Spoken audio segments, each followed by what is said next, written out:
Shalom, selamat pagi. Semangat pagi, seperti Pak Yongki bilang tadi, Tuhan masih menyertai kita. Kita masih bisa bangun tanpa kurang suatu apapun anugerah Tuhan. Amin. Nah, saudara, pada pagi hari ini saya tergerak untuk memberikan bersama-sama merenungkan firman Tuhan. Nah, minggu lalu di ibadah raya sore, worship leader membawakan satu lagu yang berjudul Mengejar Tuhan, mengejar hadirat Tuhan. Nah, jadi saya tergerak, terinspirasi, diingatkan Tuhan. Jadi saya kasih judul renungan kita pada pagi hari ini, Mengejar Tuhan. Nah, saudara, di Wahyu 20 ayat 3, firman Tuhan berkata, "Lihat, aku berdiri di muka pintu dan mengetuk. Jikalau ada orang yang mendengar suaraku dan membukakan pintu, aku akan masuk mendapatkannya dan aku akan makan bersama-sama dengan dia, ia bersama-sama dengan aku." Amin. Nah, jadi pagi hari ini, seperti tadi saya bilang, judulnya adalah Mengejar Tuhan. Dan saya waktu berdoa, kemudian saya diingatkan satu tokoh di dalam Alkitab yang udah terkenal dan udah sering kita baca, yaitu namanya Zakheus, saudara. Dan Zakheus ini ada di Lukas 19 ayat yang ke-5. Nah, mari saya bacakan ya, Lukas 19 ayat 5. Ketika Yesus sampai ke tempat itu, yaitu ketika Tuhan Yesus sampai di tempat di mana Zakheus berada, Tuhan Yesus melihat ke atas dan berkata, "Zakheus, segeralah turun, sebab hari ini aku harus menumpang di rumahmu." Nah, saudara, setiap saya membaca firman Tuhan dan ada Tuhan berkata bahwa dia harus gitu ya, saya itu selalu penasaran, kenapa harus gitu loh. Harus kan artinya penting untuk dilakukan. Nah, di Injil Yohanes juga diceritakan juga, Yesus juga mengatakan, dalam perjalanan dia dari Yudea ke Galilea, Tuhan Yesus bilang dia harus melewati daerah Samaria. Padahal dari perjalanan dari Yudea ke Galilea itu, kalau harus melewati daerah Samaria, Tuhan Yesus itu jalannya bukan lebih dekat, tapi sebetulnya lebih jauh dan muter. Tetapi kita tahu bahwa ternyata Tuhan Yesus harus ke sana karena dia mau melayani seorang perempuan yang lagi ambil air di sumur pada siang hari, dan kemudian kita tahu perempuan itu kemudian dipulihkan dan menjadi penginjil sehingga kotanya itu juga bertobat ya, saudara. Nah, kembali ke Zakheus, Zakheus bilang dia harus menumpang di rumah Zakheus ya. Jadi menumpang di sini artinya Yesus bisa jadi bisa bersekutu dengan Zakheus, bisa beristirahat, bisa makan bersama dengan Zakheus. Nah, pertama, siapa Zakheus ini? Kita udah tahu semua dari firman Tuhan, kita tahu bahwa ya Zakheus adalah seorang pemungut cukai. Zakheus adalah orang yang tidak disukai, bahkan dibenci oleh banyak orang, bahkan mungkin oleh seluruh kota. Kenapa, saudara? Karena pada waktu itu pemungut cukai adalah orang yang diserahi tugas untuk mengumpulkan pajak. Dan biasanya mengumpulkan pajaknya itu dengan cara paksa dan dengan cara memeras uang rakyat. Dan biasanya uangnya yang udah didapatkan itu dipakai untuk menguntungkan dirinya sendiri. Dan jadi pemungut cukai ini sepertinya udah dianggap menjadi orang-orang yang terang-terangan berbuat dosa, saudara ya. Jadi dia dibenci, saudara, sama banyak orang. Tetapi kenapa Zakheus ini berhasil menarik hatinya Tuhan Yesus? Padahal dia kan berbuat dosa. Zakheus adalah orang yang dibenci penduduk kota itu. Tapi kenapa Tuhan Yesus sampai berkata, "Aku harus menumpang di rumahmu"? Nah, ini menarik ya, saudara ya. Artinya Tuhan Yesus mau banget tinggal makan di rumah Zakheus. Nah, biar pada renungan pada pagi hari ini kita mau belajar sama-sama kebenaran firman Tuhan. Bagaimana atau sikap apa yang harus kita miliki supaya Tuhan Yesus mau tinggal, dan bukan cuma tinggal, dia kerasan, dia betah tinggal di dalam hidup kita. Tuhan Yesus mau seperti tadi di dalam Wahyu, masuk dan makan bersama dengan kita. Artinya Tuhan Yesus itu rindu berfellowship bersama dengan kita. Nah, kita percaya, saudara, pada waktu kita punya fellowship dengan Tuhan, ada persekutuan dengan Tuhan Yesus, maka pasti ada kekuatan, pasti ada damai sejahtera, pasti ada kesembuhan, ada jalan keluar, ada favor Tuhan, dan sebagainya, segala hal yang baik, saudara. Nah, kita mau lihat apa yang menyebabkan hati Tuhan Yesus itu tergerak dan mau tinggal bersama dengan Sakeus dan makan bersama dengan Sakeus. Nah, di kisah Sakeus itu dilanjutkan di Lukas 19 ayat 3 sampai 4. Lukas 19 ayat 3 sampai 4 berkata, ayat 3. Ia berusaha untuk melihat, ia di sini itu yaitu Sakeus, saudara. Jadi Sakeus berusaha untuk melihat orang apakah Yesus itu. Tetapi ia tidak berhasil karena orang banyak, sebab badannya pendek. Kemudian ayat 4, maka berlarilah ia mendahului orang banyak, lalu memanjat pohon ara untuk melihat Yesus yang akan lewat di situ.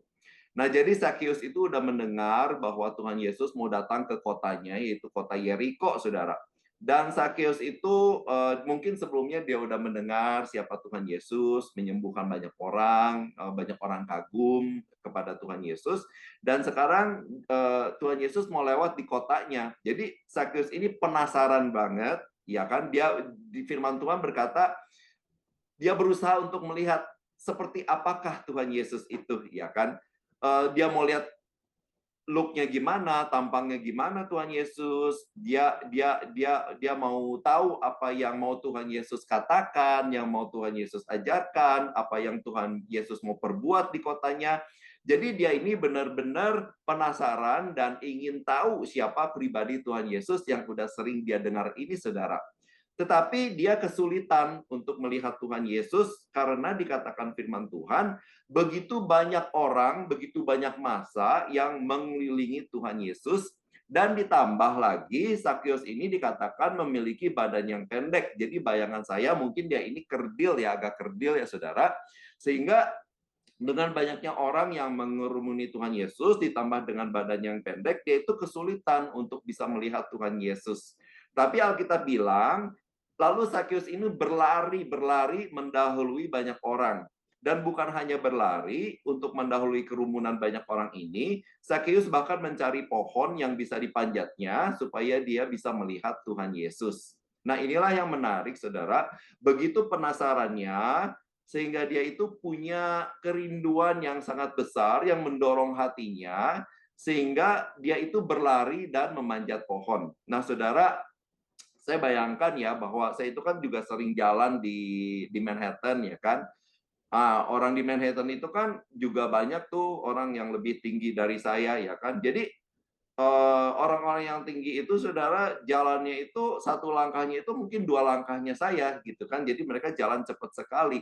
Nah jadi bayangkan saudara Sakeus yang dikatakan orang pendek dan mungkin kerdil ya kan, mungkin dua tiga langkahnya dia itu sama dengan satu orang yang tinggi badannya normal atau lebih tinggi dari dia saudara. Jadi bayangkan bagaimana dia itu berlari-lari itu mengerahkan tenaganya saudara, supaya dia bisa mendahului orang-orang yang tinggi-tinggi ini, saudara. Dia pasti capek, dia pasti ngos-ngosan, jadi dia terus berlari-lari berusaha untuk mendahului banyak orang ini karena betul-betul hatinya pengen ketemu Tuhan Yesus, pengen tahu siapa Tuhan Yesus yang selama ini dia dengar, saudara. Tetapi ternyata setelah dia berusaha lari-lari pun, saudara, dengan sekuat tenaga, itu tidak membuahkan hasil yang maksimal, sehingga dia itu tetap nggak bisa lihat Tuhan Yesus, tetapi dia nggak kehabisan akal, saudara. Dia mulai memandangkan pandangannya dan cari-cari apa yang dia bisa dia lakukan. Dia nggak kehabisan akal dan dia akhirnya melihat sebuah pohon dan dia dikatakan firman Tuhan dia memanjat pohon itu, saudara. Nah ini juga sama saudara, orang pendek naik pohon pasti nggak gampang kan ya saudara. Kita aja orang yang tingginya misalnya normal mau panjat pohon itu nggak gampang. Kita kan harus mulai cari dahan-dahan pohon yang paling pendek untuk kita raih, untuk kita pegang supaya bantu kita naik, badan kita naik ke atas pohon saudara, ya kan. Nah ini si Sakeus karena pendek ya pasti dia kewalahan lah saudara.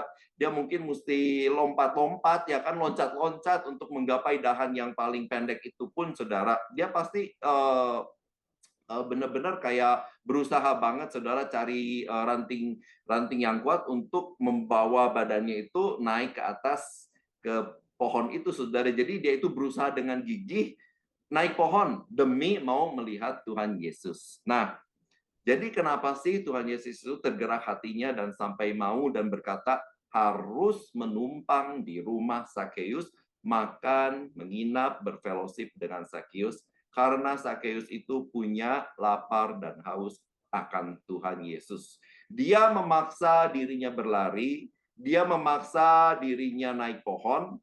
Ini adalah sebuah sikap yang menunjukkan bahwa dia itu lapar dan haus, dia mau melihat Tuhan Yesus.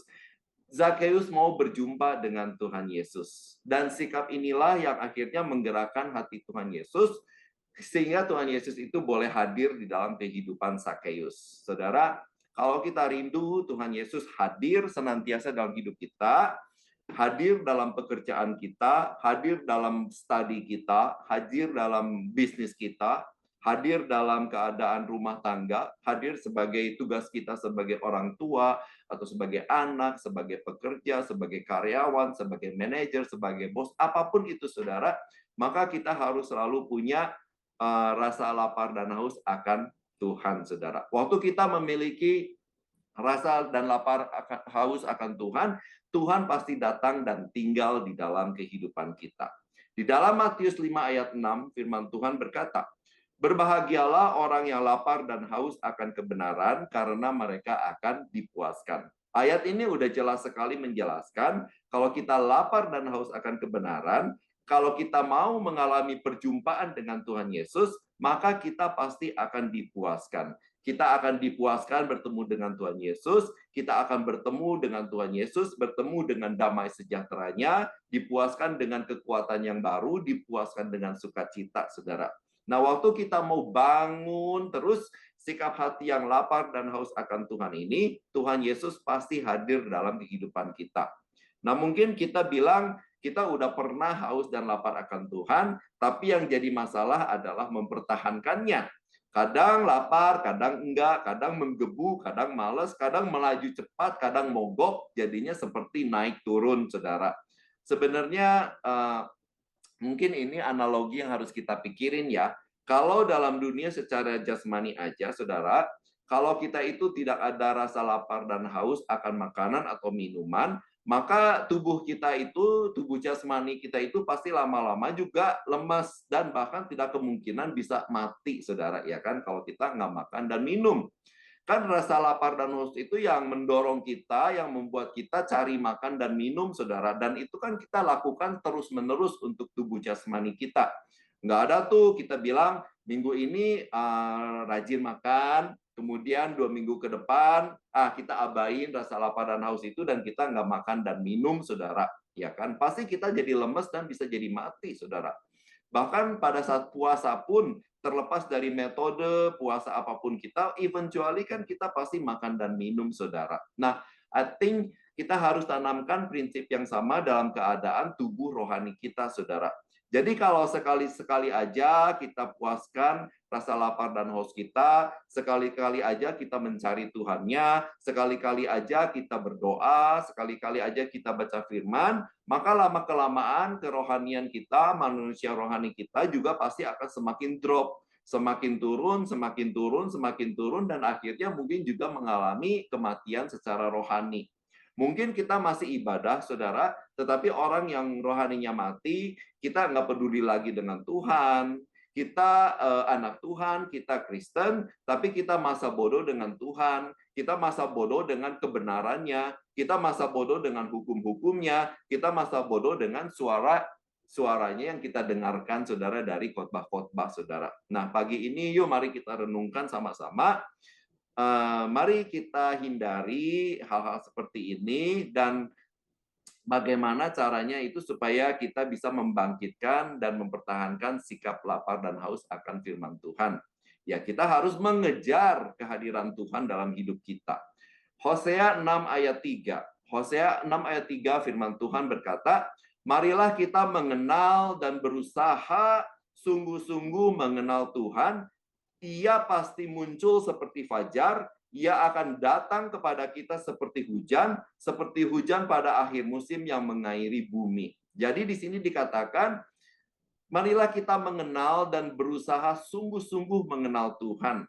Di sini dikatakan, ayo kita berusaha sungguh-sungguh. Ini adalah perjuangan, saudara. Ini adalah dorongan yang ada dalam diri kita, dan dorongan ini kita ekspresikan, wujudkan di dalam tindakan. Sama seperti misalnya kita lagi craving, lagi ngidam makanan, saudara, kita ngidam makanan di suatu tempat, misalnya, saudara, ya. Kan kita pasti akan berusaha untuk mendapatkan makanan itu, saudara. Kalau makanan itu ada di luar kota, misalnya ada di Philadelphia, ya kan, wah rindu nih, misalnya makan ke restoran tertentu di Philadelphia, ngidam banget, pengen banget, ya kita pasti melakukan usaha, kita melakukan perjalanan, ya kan. Kalau misalnya tempat makanan itu kita tahu bahwa rame banget dan stoknya cepat habis, maka kita pasti juga mau lebih early tiba di sana, lebih cepat, supaya kita nggak kehabisan dan kita kebagian, ya kan. Atau kadang kalau kita pergi ke restoran favorit, kita ngidam dan kita mau benar makan di situ, saudara, kadang-kadang kita lihat antriannya bisa 1 jam, 2 jam, itu pun kita rela lakukan, saudara, karena ada usaha yang kerinduan kita itu didorong sehingga kita mewujudkannya di dalam tindakan-tindakan, saudara. Demikian juga dengan rasa lapar dan haus akan firman Tuhan, harus ada dorongan dan usaha yang akhirnya kita realisasikan di dalam tindakan. Bukan cuma dalam pikiran aja, bukan cuma dalam kata-kata aja, tetapi benar-benar kita wujudkan, saudara. Nah, kita perlu, firman Tuhan ini berkata kita perlu berusaha sungguh-sungguh, artinya kita perlu berjuang. Amin. Bangun terus sikap hati yang mau mengejar Tuhan. Kejar terus, cari firman Tuhan, baca firman Tuhan. Ya, kadang kita bilang diri sendiri capek, nggak ngerti, tapi ya kita kejar terus, kita lakukan terus, saudara, karena ini adalah salah satu ekspresi dari mengejar Tuhan. Tetap berdoa, saudara, walaupun seperti nggak ada jawaban, seperti Tuhan itu diam 1000 bahasa, tapi percayalah, saudara, walaupun kita belum mendapat jawaban doa, bukan berarti Tuhan itu tidak mendengarkan doa kita. Dia itu pasti mendengarkan semua yang kita katakan, saudara. Tetap ibadah, saudara, kejar ibadah, walaupun kadang enggan, kadang males, saudara, mulai ada rasa nggak peduli, tapi itu perlu kita lawan, supaya kita itu tetap punya rasa lapar dan haus akan Tuhan. Dan mari kita percaya, seperti Sakeus, saudara, dia pendek, di tengah segala keterbatasan fisiknya, dia dorong dirinya untuk bisa lari, biar bisa lihat Tuhan Yesus. Dan pada waktu masih nggak bisa lihat Tuhan Yesus, dia nggak menyerah, dia berusaha lebih keras lagi, dia panjat pohon, dia pakai sisa-sisa tenaga yang habis lari itu, dia capek pasti, saudara, ngos-ngosan, tetapi dia pakai sisa-sisa tenaga yang ada, dia dorong dirinya naik ke atas pohon, dan Tuhan Yesus melihat usaha Sakeus, akhirnya Tuhan Yesus bilang, Tuhan Yesus harus mampir di rumah Sakeus. Tuhan Yesus tergerak hatinya dan tertarik pada Sakeus, saudara. Padahal di situ bukan cuma ada Sakeus, di situ banyak orang lain, banyak orang yang lebih hebat dari Sakeus, banyak orang yang mungkin lebih baik daripada Sakeus, tidak berdosa seperti Sakeus, tidak jahat seperti Sakeus, tetapi pandangan Tuhan Yesus tertuju kepada Sakeus karena usahanya untuk bertemu dengan Tuhan Yesus. Renungan pada pagi hari ini, saudara, mari kita wujudkan ekspresi kita mengejar Tuhan itu dengan tindakan. Imani bahwa mata Tuhan juga akan tertuju pada kita, dan Tuhan akan tinggal bersama dengan kita, makan bersama dengan kita, hadir senantiasa di dalam kehidupan kita. Ayat terakhir, saudara, Yakobus 4 ayat 8. Mendekatlah pada Allah, dan Ia akan mendekat kepadamu. Sekali lagi saya bacakan firman Tuhan di Yakobus 4 ayat 8. Mendekatlah kepada Allah, dan Ia akan mendekat kepadamu. Saudara, kita itu dalam hidup kita selalu bilang kita rindu berkat Tuhan, kita rindu perkenanan Tuhan, tetapi juga ada yang Tuhan rindukan, ada yang sesuatu di dalam hati Tuhan yang Tuhan rindukan dari kita, yaitu, saudara, apa? Kita mendekat kepada Dia terlebih dahulu. Kita mendekat dulu, firman ini berkata, baru Tuhan akan mendekat kepada kita. Nah, kenapa begitu, saudara? Nah, kalau kita renungkan, kalau kita pikirkan, sebetulnya Tuhan itu kan udah mati buat kita, biar kita itu bebas datang pada Dia. Anytime kita bisa datang, kapan aja kita bisa datang. Tapi sekarang dengan kebebasan yang Tuhan kasih buat kita, Pilihan mana yang kita ambil? Pilihan apa yang kita buat, saudara? Tuhan memberikan kebebasan kita untuk memilih. Kalau kita memilih dan bilang, Tuhan, saya mau mendorong diri saya untuk mengejar Tuhan, mendekat pada Tuhan, buka hati buat Tuhan, maka firman Tuhan berjanji dia juga akan mendekat kepada kita. Bukankah sebetulnya, saudara, di dalam Wahyu dikatakan tadi yang udah kita baca, sebetulnya Tuhan itu yang udah punya inisiatif terlebih dahulu, dia mengetuk pintu hati kita terlebih dahulu untuk masuk dan makan bersama-sama dengan kita, seperti dia mau hadir di rumahnya Zakeus. Seperti pagi ini, saudara, dia mengetok pintu hati kita semua dengan firman-Nya. Karena banyak anak Tuhan hanya aktif di pikiran atau perkataan, tapi tidak dinyatakan di dalam perbuatan. Nah, kalau Sakeus itu bilang, saya rindu nih mau ketemu Tuhan, mau tahu siapa Tuhan. Dia berkata begitu dalam hatinya. Dan mulutnya berkata, wah saya mau cari dia, saya mau kejar dia, saudara. Tapi hanya di dalam hati dan di dalam perkataan. Tapi dia tidak wujudkan, dia enggak berlari, dia enggak panjat pohon. Saudara, apakah Tuhan Yesus akan bisa memandang dia dan berkata harus mampir ke rumahnya? Tentu tidak, saudara, ya kan? Pasti enggak, saudara. Kita juga, saudara, di gereja, kita dengar firman Tuhan. Pada waktu praise and worship, kita dijamah hati kita. Kemudian kita berkata, saya mau sungguh-sungguh cari Tuhan. Saya mau lebih sungguh-sungguh lagi mengejar hadirat Tuhan. Tetapi cuma sebatas di mulut dan pikiran kita. Setelah keluar dari gereja, kita pulang. Nothing happen, saudara. Kita tidak melakukan apa-apa. Kita tidak realisasikan semua yang kita katakan, semua yang kita pikirkan di dalam wujud tindakan. Nothing will happen, nggak akan terjadi apa-apa, saudara. Sebelum kita bergerak dalam tindakan, Tuhan juga diam, saudara. Bukan berarti Tuhan itu nggak rindu memberkati kita, bukan berarti Tuhan itu nggak berkuasa, bukan berarti Tuhan itu nggak mau memulihkan kita, bukan berarti Tuhan itu nggak mau menyembuhkan kita, bukan berarti Tuhan itu nggak mau memberkati kita. Tuhan itu mau melakukan itu semua, saudara, tetapi kitanya yang tidak buka diri, tidak berusaha untuk mengejar Tuhan, kitanya yang tidak buka wadah di mana berkat Tuhan itu bisa dicurahkan. Gimana Tuhan bisa mencurahkan kalau kitanya sendiri nggak membuka wadahnya, saudara, untuk Tuhan memberkati kita. Makanya mendekatlah kepada Tuhan, Tuhan akan mendekat kepada kita.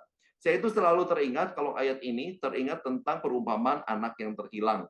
Pada saat anak yang terhilang ini pulang, saudara, berjalan, kan pasti malu-malu dia pulang karena sudah melakukan kesalahan yang besar, menghabiskan harta dan sebagainya macam. Saudara, waktu pulang anak ini pasti dia menunduk, malu, pelan-pelan jalannya, takut dimarahin, tetapi papanya yang mengintai di jendela berlari-lari. Demikianlah tuh, saudara, kalau kita satu langkah mendekat kepada Tuhan, maka Tuhan itu pasti akan mengambil 1000 langkah mendekat kepada kita. Ya, Tuhan itu mau kita itu sungguh-sungguh buka diri kita, buka hati kita, mendekat pada Tuhan, maka Tuhan akan mendekat kepada kita, tinggal bersama kita, makan bersama kita. Jadi renungan pagi ini, saudara, ayo kembangkan sikap mengejar Tuhan, lawan semua yang bisa menghalangi, lawan suara-suara iblis yang berkata percuma ibadah, percuma baca firman Tuhan, percuma berdoa, atau sama-sama aja, lawan semua itu, saudara. Karena, saudara, iblis itu selalu datang untuk menghancurkan kita, saudara. Nah, mari kita imani sikap mengejar Tuhan ini akan menghasilkan Tuhan hadir di dalam kehidupan kita senantiasa. Sakeus adalah orang yang berdosa. Dia orang yang dibenci, tapi waktu dia mengejar Tuhan, lapar dan haus akan Tuhan, dan dia wujudkan dalam tindakan, dia berlari, dia panjat pohon, akhirnya Tuhan Yesus melihat Sakeus. Sakeus berkata kepada Sakeus, Sakeus turunlah, aku hendak tinggal di rumahmu, aku mau makan bersamamu, aku mau mengadakan perjamuan denganmu. Lalu Sakeus yang berdosa, ketika Tuhan Yesus hadir dalam hidupnya, dia diubahkan, dia bertobat, dan dia mengalami perubahan. Sakeus lalu berkata, saya akan jual setengah dari harta saya untuk orang-orang miskin, dan uang yang saya ambil dari orang-orang yang saya tadinya peras, uang-uang rakyat itu akan saya kembalikan 4 kali lipat. Hidupnya berubah karena Tuhan Yesus benar-benar hadir di dalam kehidupannya. Saudara, kita juga begitu. Apapun masalah kita dan situasi kita, keterikatan kita, sesuatu yang selalu jatuh bangun dalam dosa, izinkan Tuhan Yesus senantiasa hadir dalam hidup kita, Karena terang Tuhan Yesus akan terus menerangi hati kita, menerangi apa yang kita sembunyikan, sehingga saudara, semua yang gelap dalam hidup kita akan diterangi, dan kita akan mengalami perubahan bersama dengan Tuhan Yesus. Amin. Jadi saudara, renungan pada pagi hari ini, mengejar hadirat Tuhan, kembangkan sikap ini, dan biar Tuhan tinggal kerasan bersama kita mulai hari ini sampai selama-lamanya. Amin. Tuhan Yesus memberkati.